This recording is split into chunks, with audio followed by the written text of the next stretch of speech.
Hi everyone and welcome back to my channel.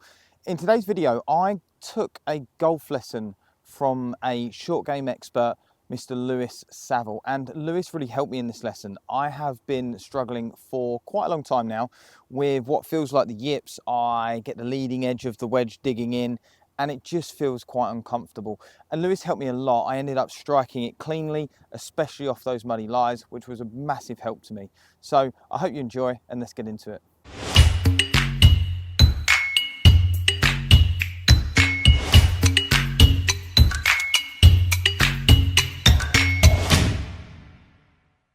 For me, I really struggle with strike still.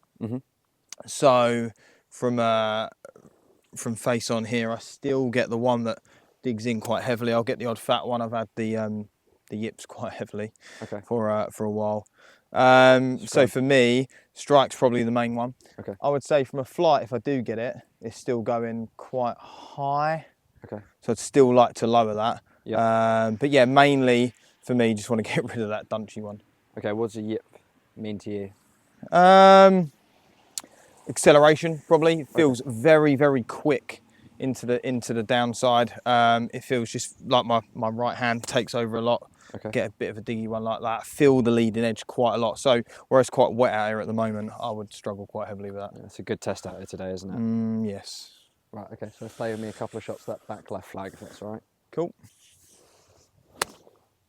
So there's a prime example. First shot, miles long, high, and didn't feel great.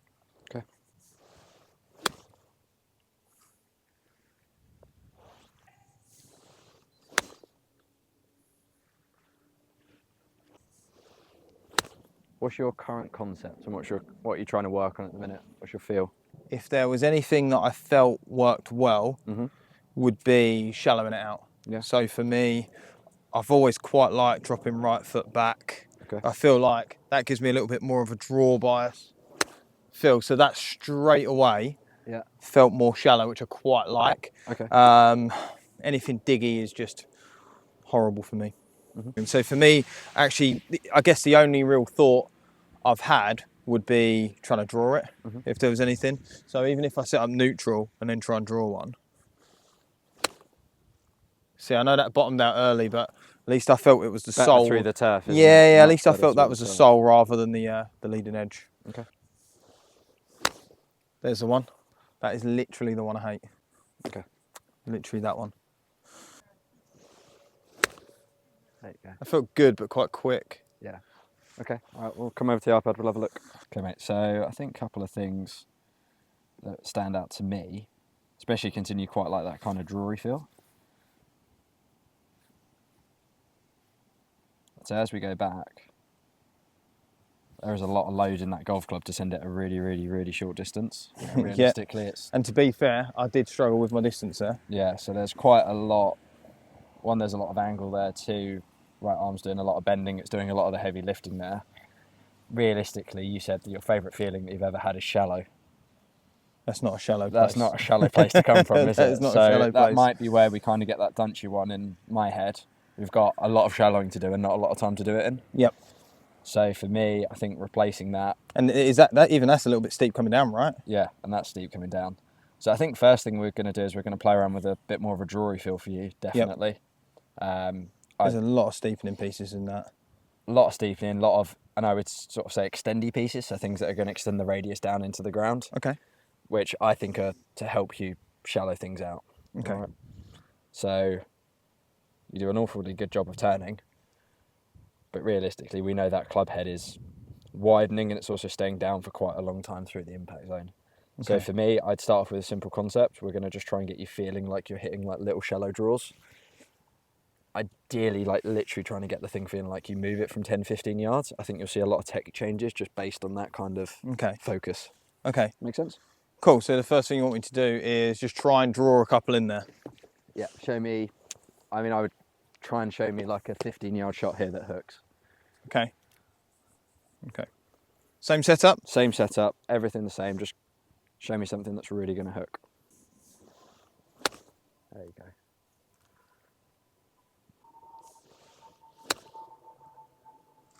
No good there. Okay. No good. That felt quite nice. That's better. Still struggling to control distance, but that strike was miles better. I could actually just see here from the depth of that divot. So it would be the way that if you were doing full swing, you'd play the biggest draw. What would you build into swing? If I was trying to play the biggest more draw, wrist hinge or less wrist hinge? A little bit more behind me for sure. Okay. A little bit less. Trying to work the club more from behind me if I was trying to draw it more. Show me.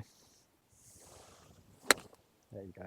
Ah, I've missed the ground. Perfect. It's the first one that's looked clean through. That is the first one that's actually felt clean. So I'm guessing that's just literally taking away some of the downward hitting, right? So if I'm too steep here, if I'm down, so you're just trying to take out that, so coming in from a shallower angle. Realistically, you're changing 3 or 4 different pieces there to make the draw happen. Okay. But if you can get all those pieces for free by just thinking, do you know what, I'm going to draw it, I'm going to feel like it's inside. Okay. If you look at it on camera, we'll play through the changes in a second. Okay. But really, just now that draw feel for me. Show me as much as you can. Really good. That's a different flight. A lot lower.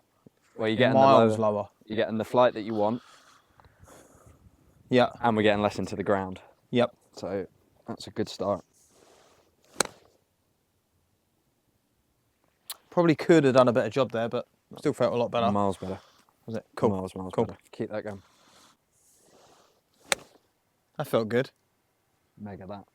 Yeah, much lower flight. And I'm guessing, you've had this conversation before, but just striking it so much lower off the face. Right, so in terms of actual strike location on the face, in laboratory testing, it doesn't really make that much of a difference. Realistically, in the real world though, the lower you strike it off the face, the less interference you get between club and ball. So launch in wedge shots is predominantly somewhere between the loft and the angle of attack. Yep. Yeah, so if you're getting lots of interference, we don't get the friction, ball launches closer to the loft. If we suddenly get a much cleaner strike, ball can ride the face properly. Now we actually start to lower the flight without reducing the sort of loft on the club. That's why you're getting these balls that are launching lower, but then actually gripping a little bit more. I can see it sitting down. I'm guessing I'm just using a lot, like you said, gets to actually roll up more of the face if I strike it off the bottom. Yeah. Keep striking it higher up the head, less grooves, You're right? just getting less grass in the way. Cool. Brilliant. That's what I want. I can already see that my divot pattern's so much cleaner. The green flag now, and they're staying on the green, so that's more important. I've got to stop that next. Okay, so how are you going to control ball speed? Length of swing. Be a good start, isn't it? Yeah. What other ways could you look into it? Well, like what you showed me there, I could definitely reduce. You're doing that already. Loading. So we got length of swing would probably be a good one because that controls club head speed. Probably tempo would be a good one. Physical speed, yeah. Yeah, so like actual feeling like you might slow down your tempo. Okay. You've then potentially got different club. Yep. Yeah, but if you want to see it coming at that lower flight, I'd start with 1 or 2. That looks better. I'm not having to dart around there either. I can actually. No, you've hit stay in the same 2 place. shots off the same spot there. It's different. Didn't like that one. That's okay. If that's the one we don't like now, I'm pretty happy. That's still miles better, isn't it? It's still got a flight to it, which is good. That one landed on the green. That felt good. What have you gone for there? Length of swing? Yeah, I've gone for a little bit more of reducing length as well. Yep. Actually feels a little bit wider by doing that, which is funny. I guess there's less loading. The more I load my wrist, the more upward and lengthy the club goes, right? So just controlling that parameter a little bit better while trying to play that draw. And for me, would you be okay with me dropping that right foot back a little bit? Absolutely fine. I feel more comfortable doing that. So if I just drop that back even to my mid. You don't kick it, so mid-shoe. the golf ball doesn't know where your right foot is. So from there, now reduce length, bit drawy. Nearly, not quite. That's the one I want. That was low. That's the one I want. I just couldn't. It's low, and then it really I just can't hit that shot. That's the one I want. If you're dropping that right foot back for me, yeah, just don't widen out your stance to do it. Okay, cool. So it still goes narrow, yeah? Yeah. That's nice. So when you dropped your right foot back, you widened out your stance, then middle of your sort of sternum went with it. So that's where you're going to start bottoming out a little bit more behind the ball. So if you're going to drop your right foot back, that's absolutely fine. Just make sure we keep the narrowness of the stance with it. So our shoulders don't stance, which is going to put me more on top of it. And where would you like to see my sternum in an ideal scenario? Sternum for you, somewhere basically on top of the golf board, just in front of it for this sort of shot. So I'm going to go back slightly to help me shallow it out. Yep. Sternum marginally forward. And I'm going to try and play that little short drawery ones. There you go. Definitely caught more. Oh, it's spun. Spun. That's what they're meant to do, Jay. Again, let me go back to standard now, see how that affects things. A bit more forward.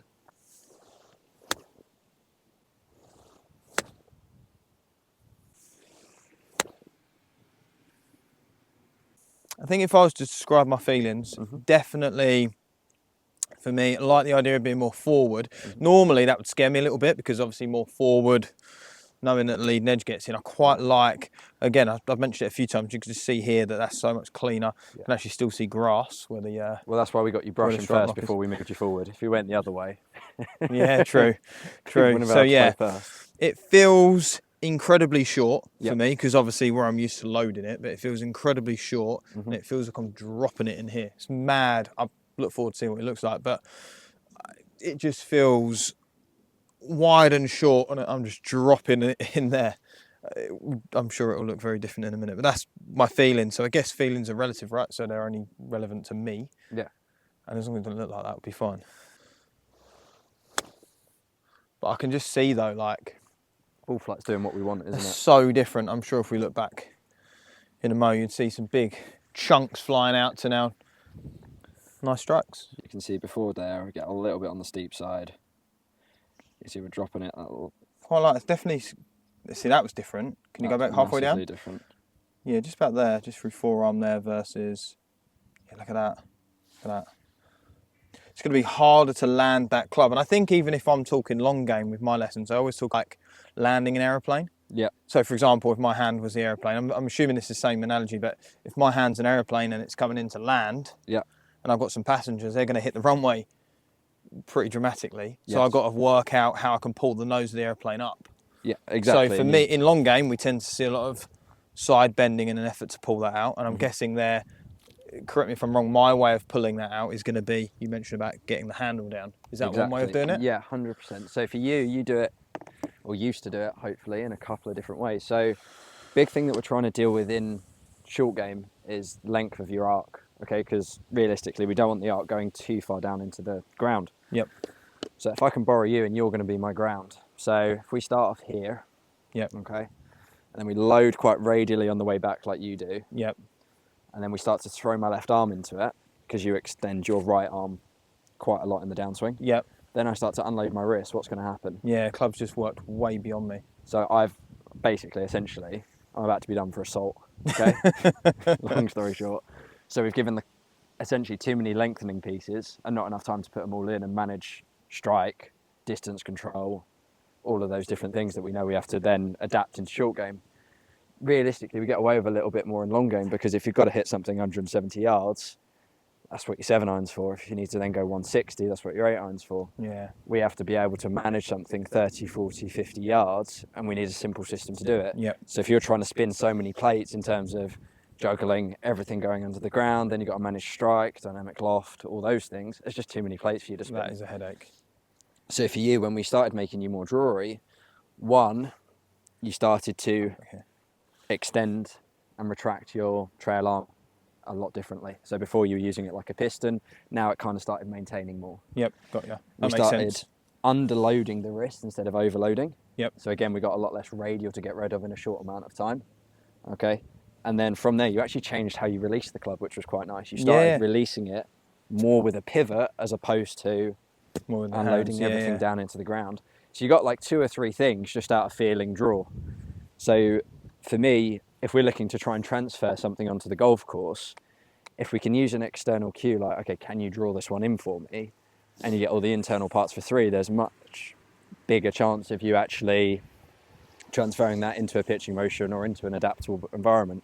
If you're standing there trying to think, okay, well, 1, you're doing sort of paint by numbers in terms of I've got to get here, here, there. Yeah, absolutely. And then you've got to try and manage strike location, ball speed, all those different things. It's going to be quite hard. Whereas if you can just think, actually, hang on a minute, but I've just got to try and draw this in there now. I can actually you're already target focused because you're thinking about drawing it into the target. And I think that would be easier for you to then transfer the skill onto the golf course.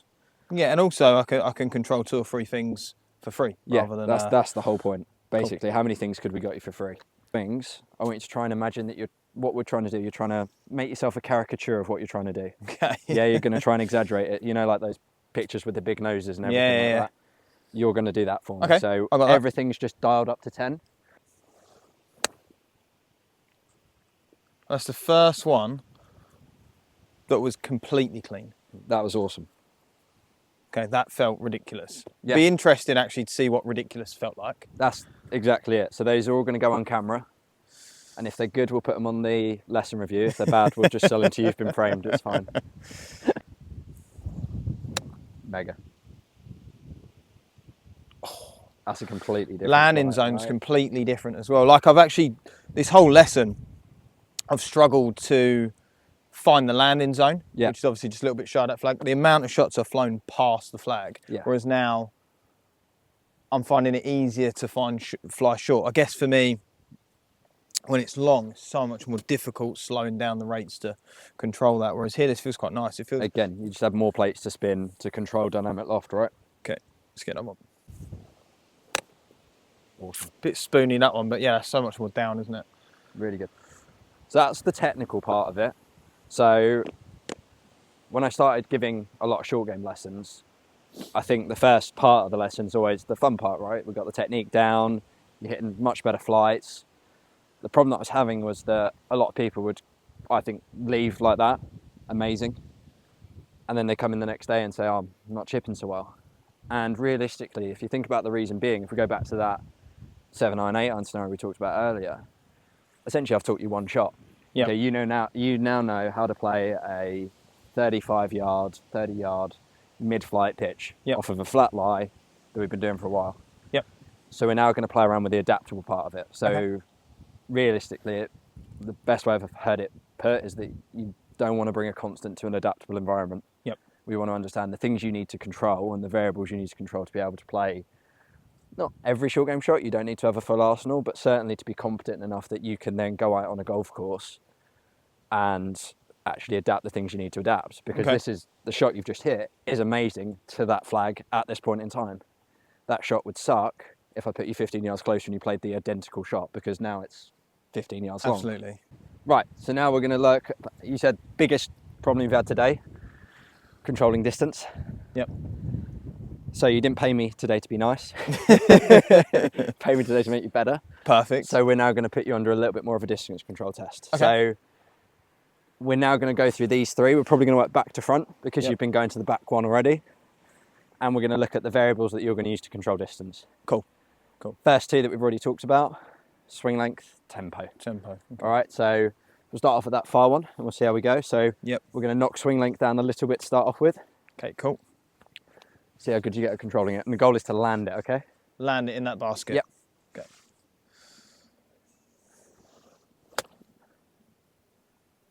Oh, I thought we were one and done then. I was about to walk in. Yeah, one and done. That was close. Mega. Really good. One more for that. Brilliant. That's quite good, isn't it? Much better. Right. See, for me straight away, that strike, I know I keep banging on about strike, but for me, I think there's nothing better than hitting a nice strike pitch shot. Yeah. And yeah, like I would certainly struggle. The closer it gets to me, the harder it gets. I guess now learning and knowing what I've known, because I get a bit long, I'm really going to struggle to control the shorter ones. So for me, again, if we go back to that idea of spinning plates, you've just got the same amount of plates to spin with a shorter swing to spin them in. Yeah. Cool. So you've got more stuff to manage, especially if your strike's not quite there. Go one more to that one, and then we'll drop it to that middle basket. Love that. That's where you've got to land it for the back flag, right? Yeah, that's why I put that one there. Okay, cool. So, now I've got to control this one more. Okay. Can I control, you mentioned about variables, can I control loft differently on this one? Do you want to see a different flight? I think I would for this one, yeah. I think if I wanted to land it in that basket, if that was the goal here, I've got to certainly throw one up. Or would you just want me to land it on that zone? We'll start landing it there, and then we'll play around with flight. Cool. Just let's move one variable at a time. I'm getting excited. Yeah, move one variable at a time, and then we'll go from there. Oh, we got it. There we go. I'm done. I don't need to do it anymore. I've knocked it over. All right. But that straight away though, just going on that because obviously boxed it. Yeah. The variable that stood out the most there was 100% speed. Yeah. 100% speed. Don't get me wrong. I still consciously tried to feel shorter. Yeah. But I think the variable there was speed for me. A lot of the times you can make tempo work for you or against you. Yep. In short shots, realistically, if you thought about my objective today, it was to give you the world's worst long game lesson. Yeah, I'm trying to teach you how to be inefficient. Yep. Because we want that ball coming out as slow as possible. Yep. Because the slower it comes out, the more spin we can put on it and have it go the same distance. Yep. Because you can then speed the club up. Cool. So what we're trying to do is slow you down by going, okay, swing length, tempo, under hinge. I mean, it's a terrible recipe to win a long drive event, but it's quite a good recipe for you to actually be able to control it and knock it in a basket first go. Go on, go to the bag now. So this is where you've got to be really organised. Just to confirm what you said there. Yep. I'm just going to talk to that. So obviously we was discussing there swing length. Yep. Less hinge. Yeah. And then a bit more shallow. And would you say, I know you don't want me to break it down. Yeah, no, absolutely. You can break it down. Like that, definitely. But you can break it down as much as you want. Just when you hit the shot, we've still got to have those reference points for you to go back to on camera and make sure you know where you are. I was going to say, I think if I was looking at the camera now, thinking, what am I looking for? And I like a lot of pre-shot routines and rehearsals as well. So even though I know it's a short shot and I don't want to overthink it, I still like the idea of those sorts of feels. And would that be all right still? Yeah, massively. No, 100%. It's just we want to make sure that when you get to want to make sure when that plane fucking goes past. Go on, so sorry. we just want to make sure that when you get up to a golf sort of shot, where we've got a chip on a golf course, having a few certain feels and being aware of certain things is different than isolating them and focusing on them. Because we know, and we've probably played with a few people that get so into their technique, they actually forget they're trying to hit a golf shot. And I think, one of the big things I learned from you certainly was that intent is massive. So if you've got the intent and suddenly I've put out 2 baskets, you've almost landed it and one of them literally 3 times you missed it by I know, foot and it's funny you say that because when I was just at the start of the session, when I was just focusing on don't chunk this in front of you, my distance control and hitting it to the flag was horrendous. All of a sudden you said to me, right, okay, you know what you're doing now. I literally landed it level with the basket twice and then hold it first time on that one. So you can just see our intent is massive. Huge. So that's why, although there is a technical part to the session, and we've tried to keep it and give you as little to do as possible, because that way when you're on a golf course and you've got to go, okay, from my baseline, call it 5 out of 10, what does this shot need? Well, it's uphill, so I need to potentially have more loft. Okay, if I've got to do that, I've then got to juggle different things to make that shot work. The last thing I want you worrying about is what does the top of my backswing look like? Yeah, true. I want you to focus on the fact that that shot's asking you a question and can you answer it? Yeah, cool. So, so let's see if you can answer the bag. No. Okay, try again. First one that's looked a little bit more like the old one. Okay. Go on. Caricature. That's the one. Yeah, that was a lot better, wasn't it? Yeah. It's a lot better.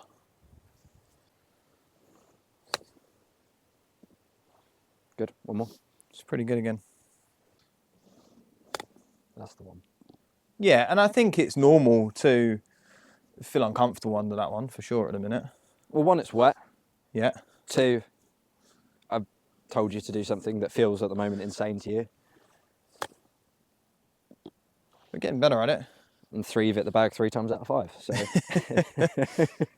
stop complaining. Really different. Can you see how, what I'd say there, if we were looking at those 5 shots in isolation, the last 5, similar landing zones, similar peak height, similar strike, you're actually unlock the kind of consistency factor there. So for me, when you're looking at a simple bag drill, it can just be a bag drill, but if you're trying to overlay, okay, I've got 5 shots there, or how similar were the landing zones? Pretty darn good. Yeah. How similar was the peak height? Pretty much the same. How similar is the start direction? Pretty much the same. And I think I talk about it a lot in my own coaching, that the second you can start having that predictability factor into it, I know we're only talking about one shot here again, but something that's a little bit more predictable, massively, I've got a chance. Well, if you can predict ball speed roughly, you've then unlocked the ability to adapt it.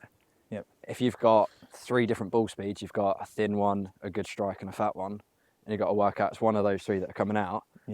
How do you know how long you need to swing it? Yeah, absolutely. The thin one's going to come out twice the ball speed. The good one's going to come out at the ball speed you want, and the fat one's going to come out half the ball speed. Yeah. So they're going to need 3 different swing lengths to be successful. Nice one. Again, really good landing zone again. I'm happy with that. Really, really solid. Nice. Good work so far. Right, we're going to now just adapt it, see if we can play a few rough shots, just because unfortunately all the shots the way you miss the green isn't fairway. Yeah, true. So true. It seems a bit pointless to stand there and work out how good you are off the perfect lie. Cool. All right, we'll go and do that. So we've gone from perfect fairway lie straight into rough. Okay, so difference is going to be some slight interference. Yep. We're actually going to give you a task that's going to make it hard for you to do your normal pattern. So the pattern that you like is very radial, okay, or very hinged, and then you love throwing it into the ground. Okay, we're trying to get that nice shallow pattern. Yep.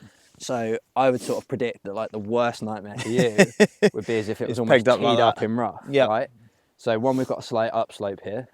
2, we've got it right on top of the grass. So for you, it's all going to be all about how well you can control the arc of that club head. Because if it starts going down into the ground, the ball's going to stay there and it's going to look great on camera. Whereas if we can start getting that arc kind of coming in, shallow and up, we should start to be able to produce kind of like what's going to feel like a high draw. So I like this because we're now adding in the skill element to a technical task. Yep. Because now if I can't do this, 1, there's a technical problem, but 2, I've got to learn the skill, and I talk about it a lot in my own lessons, that you need to master a skill set. Yeah. And the higher and you would say as well, the higher the skill level, the better the golfer, right? So if we keep practicing this, I should be mustard. Well, I sort of feel like with your technique, if I put you down in the rough, you'd almost be a little bit more confident than if it was almost... Yeah, I would say if I was sat down, yeah, short-sided, I'd have no problems popping that out. No problems. So whereas here, we're trying to assess your ability to not get that club stuck in the ground, and can you get that club feeling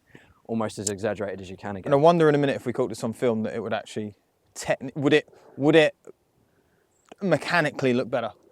I'd say the only way you're going to because I've got to adapt, isn't it? All right, I've got this. I mean, this is horrendous. Yeah. But I'm not sure if you can see it on the camera, but that is probably 1.5 to 2 inches off the ground. Yeah. So again, you can see here that we've got a ball that's sat right up on a tuft of grass. And for me, if I do start swinging down into that, the ball's going to hit quite either high up on the face, or I'm just going to go straight underneath it. So this would be an interesting one. Let's see how I get on. What flag? We'll go front flag. Front one. Cool. Make life even more difficult. Didn't pay me to be nice. Cool. Let's see what I've got. Go. There you go. Oh, no way. We're done. No Game way over. did that stay out. Golf shot. So, I mean, it's still a good shot. I caught a lot more grass there. Yeah. But it's still pretty good. That was nice. A little bit hot. Length of swing's probably massive again. A little bit. But again, because you caught more grass on the last one, you probably reacted. Yeah. And then just threw a little bit more club head speed at it. Overall, not bad though. Cool. This is a pretty minging one. Yeah, you've made it worse than I did, which is always good. Make it hard.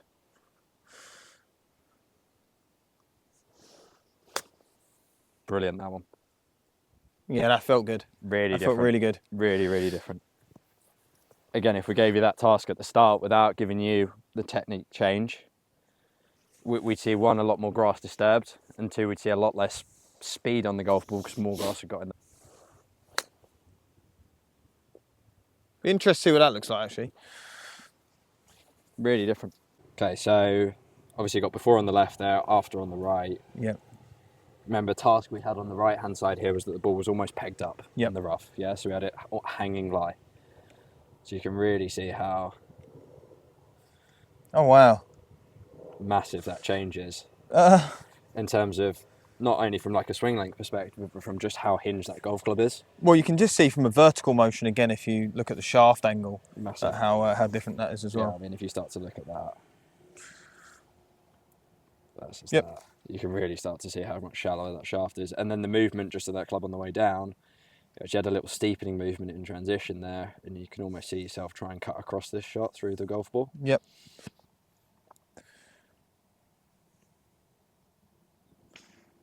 Still there, but nowhere near as much. Nowhere near as much. It's now kind of in to in as opposed to out to steep and across. Yeah. But the interaction is very different. You start to see that control there, which is really good. And then I think we've got... That's good there, though. Oh, wow. Just more because I wanted a similar sort of comparison.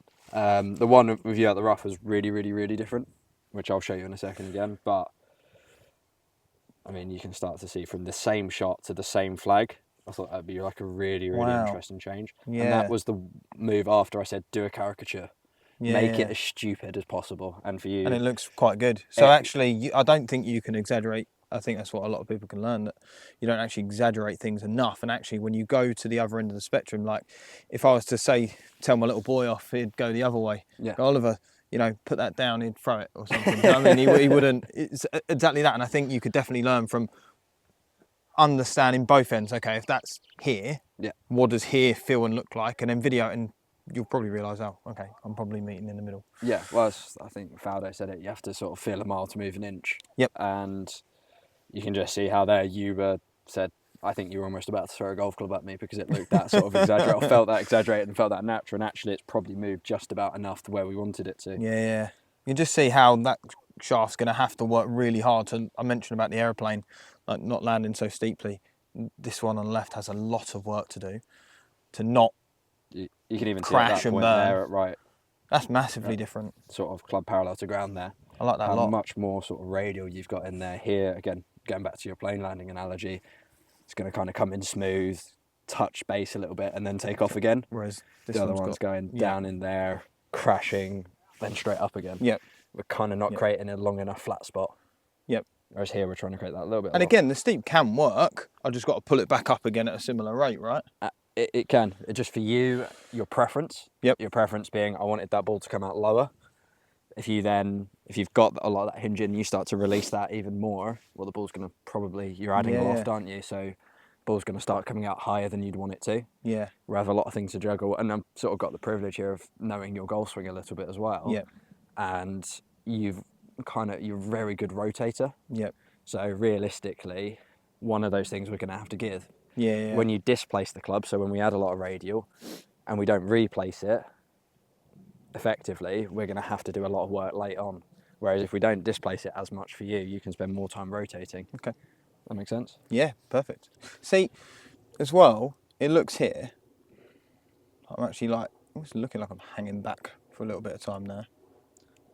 Because I feel like I'm getting onto that a little bit. I like that a lot. I really like that. Well, you can see our torso's really turning over the top of it. Oh, you've got it. It's done. Perfect. All right, good job, mate. Well done. Cheers, mate. Well done. So I hope you enjoyed the video, and there's some golden nuggets there that you can take away and apply to your own game. I really like how the session wasn't just fully technique based. Once we had my technique dialed in, we then put me into some more stressful environments, and I thought that was really helpful for me adapting to different surroundings, different lies, etc. And I really hope you enjoyed it. Thanks again, and I'll see you soon.